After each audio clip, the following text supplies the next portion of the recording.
3 sets of marine water maker for you. These are 3 sets of marine water maker designed for Singapore vessel.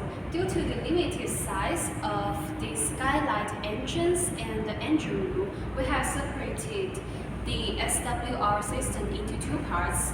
This one near me is our pre-filtration part, and that one is our SWRO main part.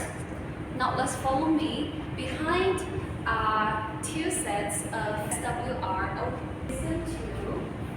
These 2 sets of SWRO systems are designed for Oman shipyards. It's the same because the engines of the vessel is very small, so we have separated the whole system into 2 parts, pre-filtration part, and this one is SWRO system part. Both these 2 types of SWRO system are very suitable to put in a relatively small places, especially on our ship or on our boat.